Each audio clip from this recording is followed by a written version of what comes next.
and gentlemen. My name is Volker Friedrich. I'm the founding partner and managing director of GBP International. We are a project and management consulting company based in Kuala Lumpur, and we cover Asia Pacific for European customers. Today, in our series of interviews, I have the pleasure to speak with the Ambassador of Germany in Malaysia, Dr. Peter Blomeyer. Thank you very much for joining me today, and welcome to our discussion. Thank you.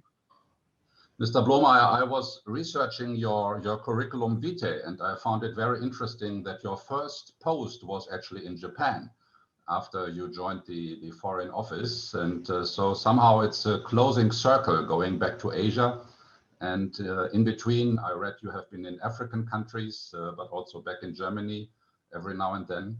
So how is your perception? How is your relation to Asia in general? Because I didn't see anything about Southeast Asia in your vitae.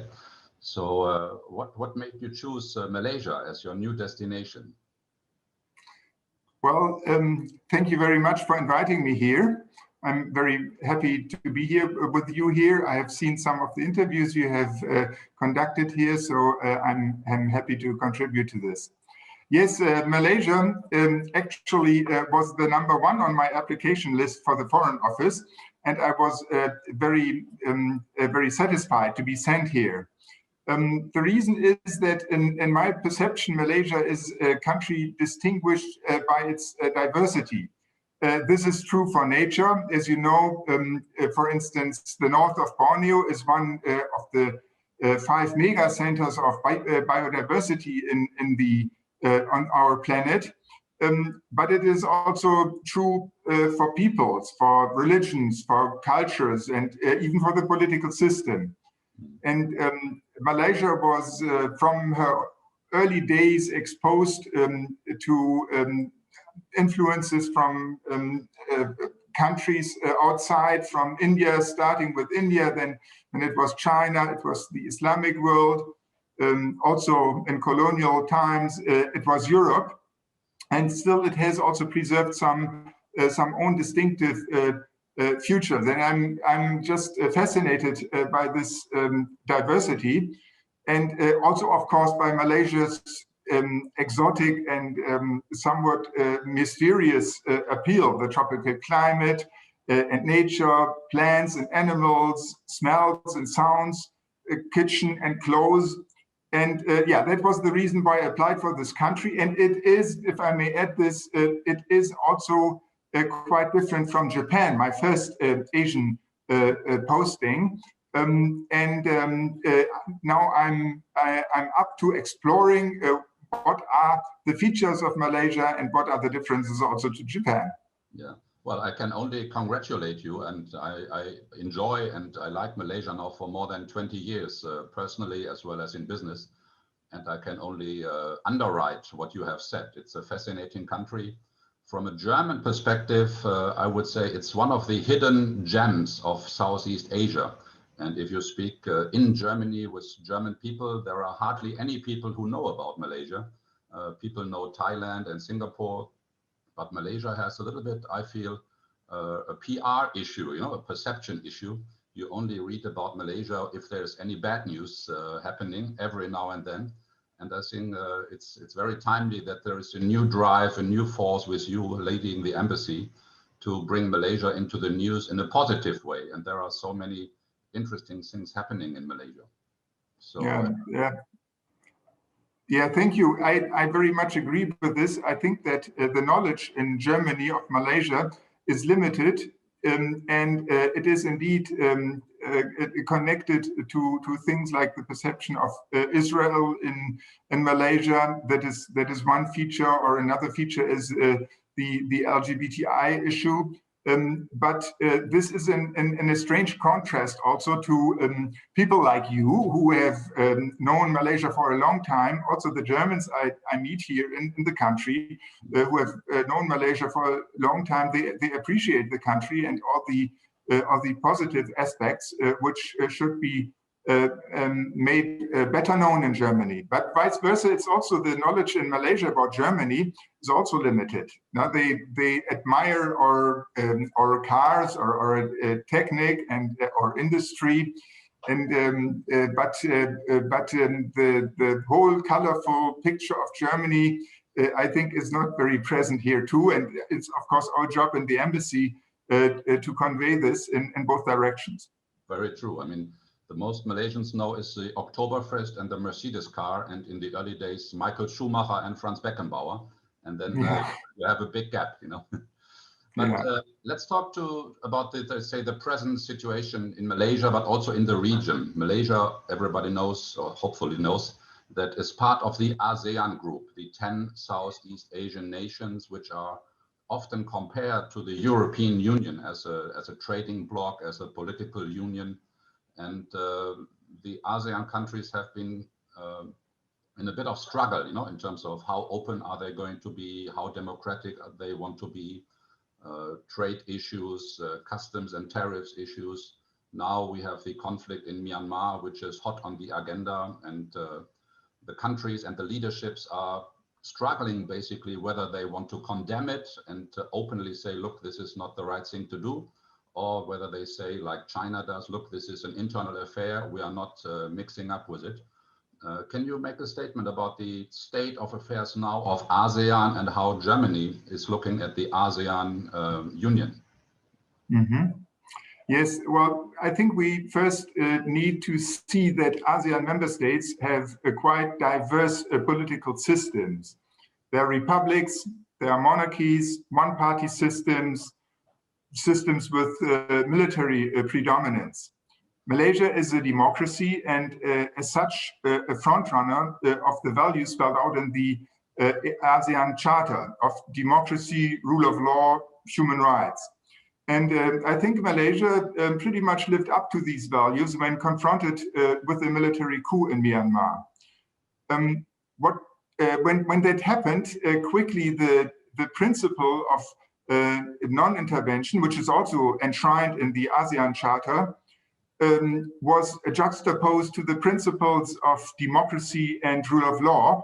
And Malaysia has very openly defended these latter principles, which is a democracy and rule of law. Prime Minister made it clear already on his visit to Jakarta at the beginning that he saw in the coup a setback for the development of the Burmese democracy, and the Malaysian government denounced the violence committed against peaceful demonstrators by the military. You know, ASEAN member states, in our view, rightfully proclaim ASEAN centrality for this region. But we need to see this also comes with responsibility. Malaysia is very well aware of this and knows that ASEAN is now called for in finding solutions to this deadlock in Myanmar.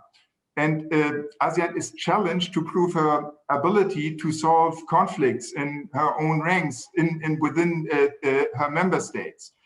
And Malaysia has tabled proposals in the foreign ministers' meetings 2 weeks ago. And I hope that they will be taken up by the ASEAN community and that we see some follow-up. Yeah.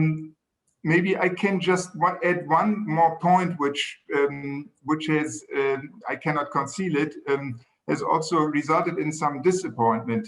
And that is the decision of the Malaysian government to go ahead with the deportation of 1,086 Burmese citizens. It was about 3 weeks ago.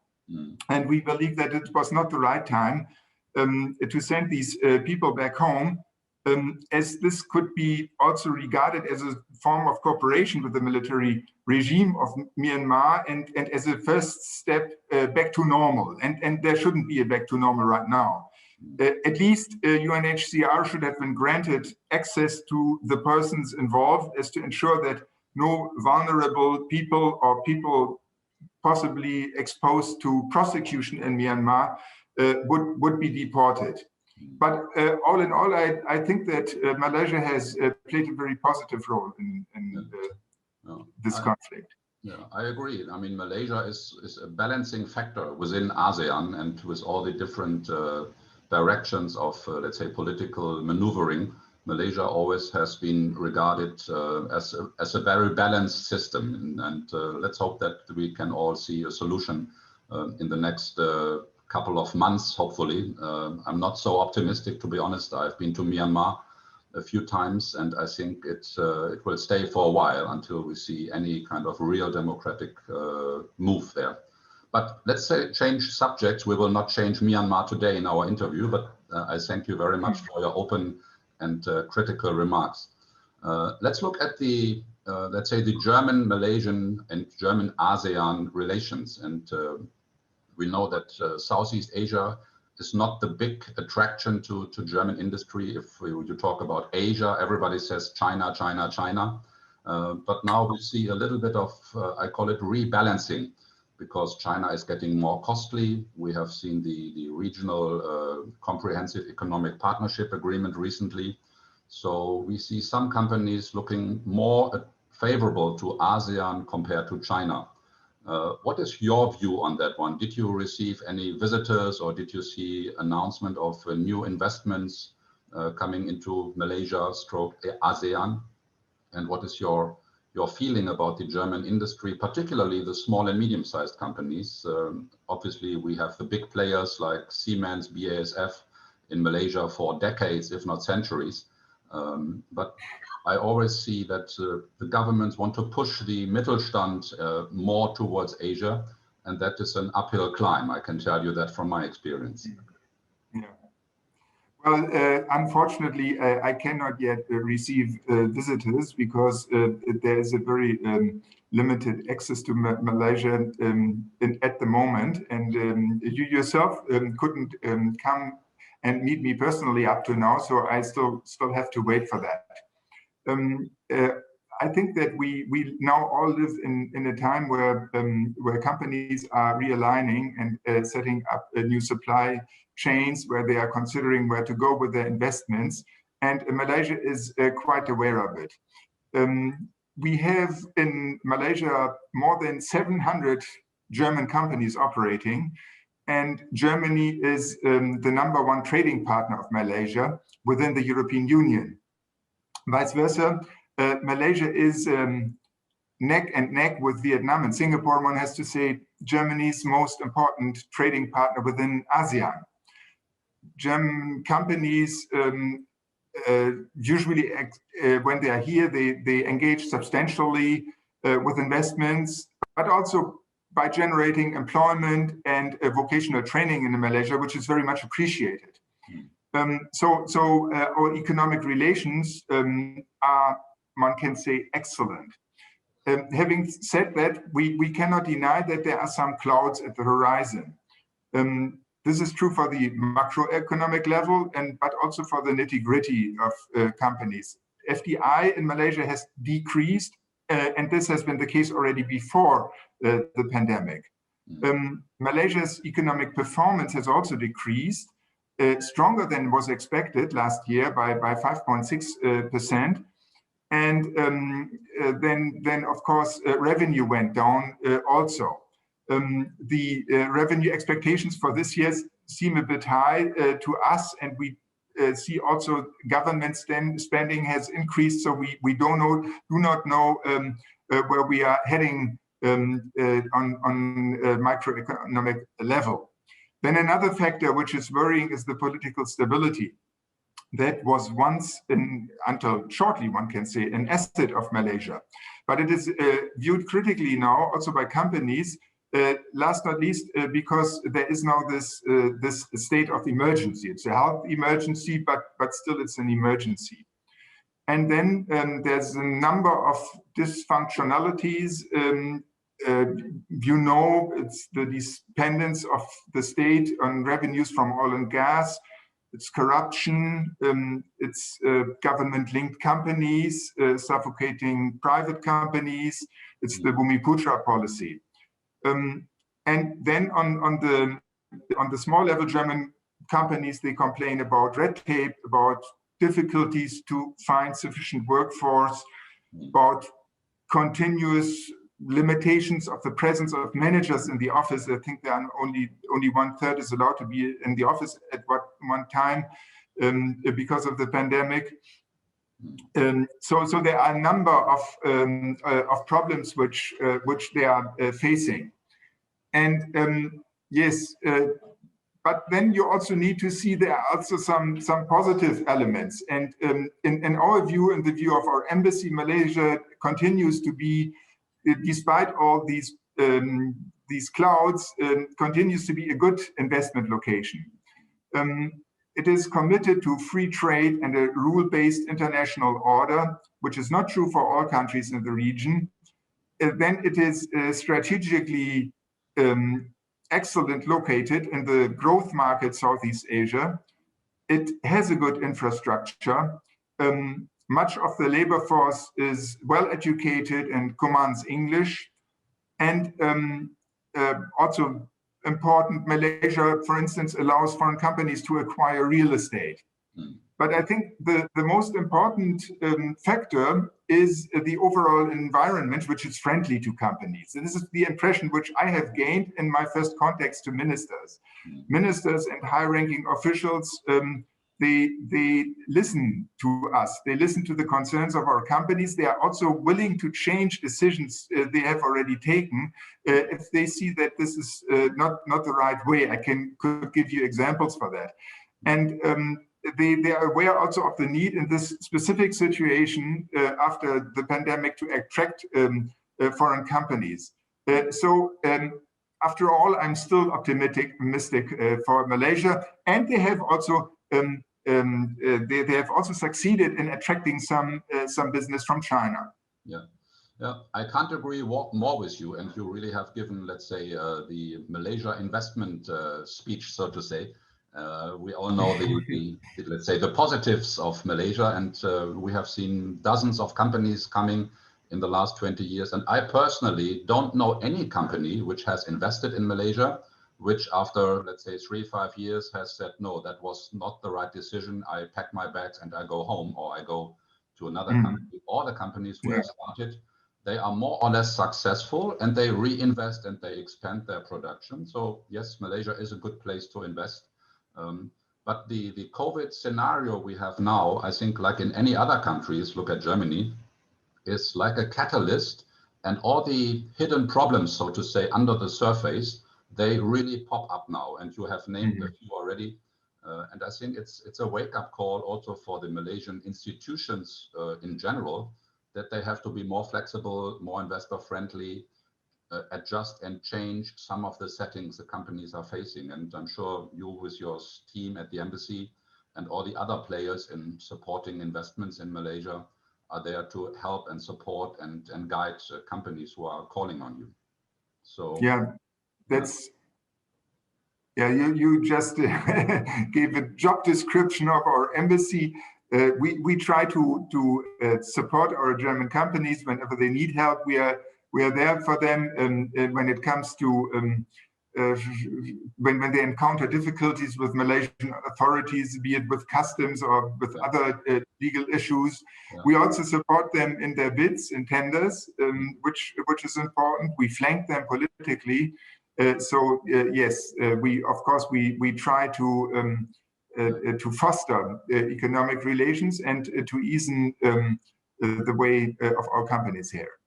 Yeah, on that note, it's very interesting that you mentioned that. I'd like to ask you a little bit of a critical question, if I may. And over the time, I think you are ambassador number 7 or 8. I happen to know in my time in Malaysia.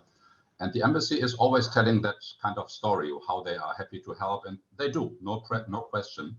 But especially the smaller companies who want to sell, let's say, a machine for, let's say, 500,000 euro. How can the embassy help in their business? And I understand if there's a big tender for, let's say, building new ships in a marine shipyard, or building a power plant or a new petrochemical plant, there are, they say, big questions where the embassy needs to work with the ministries and support companies like BASF or Siemens or Mercedes.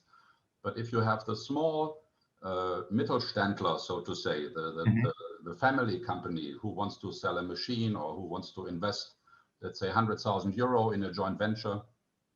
Where and how is the embassy in that small little operation? Yeah, well, we are here for all companies. We are not here only for the big companies. We are also for the big companies, but we are also for the small companies. We at the embassy, we are well aware that the backbone of our economy is the small and medium-sized companies, and we are ready to help them also. We have a division of labor with the chamber. This is true. The chamber helps in B2B affairs. Then when it comes to finding companies, Malaysian companies to cooperate with, then we say please turn to the chamber, because that's their original business and that's their job description, and we are not entitled to mess around there, even though we have a very close cooperation with the chamber, I should say. Yeah. But as for contacts with ministries, obtaining licenses or dealing with red tape or whatever, then they can come to us, and we do our best to help them. We are of course also limited in terms of personnel, but we take up each and every case which is brought to us. We also help if smaller companies run into trouble here, which we have once in a while. And there, I would like also to use this interview as an occasion to advise that they come to us in time. Don't wait until, as we say in German, the child is fallen down, and we need to be involved at a stage where our help is still possible. Yeah. So, but yes, we are very happy to facilitate contacts to ministries and the authorities here, and we do have the contacts to do so. Yeah, very good. And I would also, in future, when I have a customer with problems, I did so in the past, when there is an issue where I think the embassy is helpful, I will not hesitate to come to you and together with our clients. And please do. Just for the record, you mentioned the Chamber of Commerce. They are our good friends and partners as well. But for the companies who are watching us, there are also private consulting companies who do the same service as the Chamber does. So it's a free market, and may the best man win, so to say. Not comment that. Very good. Okay, we are coming to the end of our interview. And as in the last section of our talk, I would like to ask you, every ambassador has put certain emphasis on certain sector. Obviously, the economic cooperation is, let's say, the backbone of the relation, but we have cultural issues, we have language issues, we have education issues. Have you set yourself an agenda, or did you think about where you want to put your emphasis in your work in the next 4 years, I assume? Yeah, well, you mentioned just the economic relations, and I think that has been a clear priority of our embassy, and this will continue to be a clear priority. And I think that it is important to preserve the basis of our relation. Having said that, which is economy. Having said that, I think that we also need to build up political relations, which sort of lagged behind the economic relations. Bring more politicians to Malaysia, German politicians, and to forge contacts between them and the Malaysians. At the beginning of our conversation, you mentioned that we do not know enough from each other. So I think that we need to foster that. Also, what you said, culture, language, is important. We want to present the whole colorful picture of Germany, culture-wise, to the Malaysian side. But if I may point out one field which is also very dear to me, it's the environment. I think that we should reflect how we can support Malaysia in coping with challenges which also are of a global nature, and that is the preservation of her unique biodiversity. It is the protection of air, water, and soil. It is the avoidance of plastic. It is the fight against climate change, to which Malaysia has also subscribed. These are really big topics, And one could also add the pandemic, the cooperation in health issues is also something we should reflect that.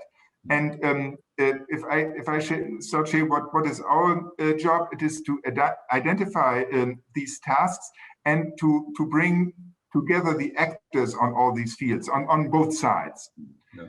But I have also some instructions from Berlin, of course, and I have to say that all our work has now to fit into our efforts, our regional efforts to enlarge and diversify our relations to the Indo-Pacific, to Malaysia, to Southeast Asia, to the Indo-Pacific. And the German government has issued her Indo-Pacific guidelines last year. And they spell out the whole multitude of global, of regional, of national challenges, which is strengthening cooperation in the field of multilateralism, peace and security, rule of law and human rights, what we talked about, rule-based and sustainable free trade, connectivity, digitalization, culture, education, and science, all these things. And what we want to do is we want to fathom out the potential for cooperation in all these fields, and then we will see where we can advance and where we can find new priorities and new fields of cooperation. Yeah. So it's also a sort of discovery, a new discovery for me as a newcomer here of Malaysia, and I'm very much looking forward to do this. Yeah, excellent, and thank you for mentioning this new, let's say, strategy paper of the German government about the Indo-Pacific relation. If I read that, I think you have to hire 100 people in the embassy if you need to match all these tasks. And certainly it will not be boring for you in the next couple of years. And I think it's interesting and also very much needed that there is a cooperation between the private sector like us with the government institutions. And I think this interview is a good start to get to know each other better. And I certainly will continue to be in touch with you, report about our problems we are facing, not only in Malaysia, but in the region. And I think it's about learning from each other. And that is my and our philosophy. And I think it was very insightful today to speak with you. Thank you very much again. I wish you and your family a very good and interesting time in Malaysia. And I hope that the COVID restrictions will be lifted very soon so that you can also move around freely and meet the very nice people of Malaysia and enjoy the food and everything else Malaysia has to offer. So thank you very much again today. Greetings to Kuala Lumpur, to all your colleagues in the embassy. And I hope to meet you soon in person. You have the last word. Well, thank you very much for this opportunity to talk to you and also to introduce myself to your audience. And I hope to see you soon here. And I also hope to see lots of other Germans from all fields, which we just discussed, to intensify relations with Malaysia. Thank you.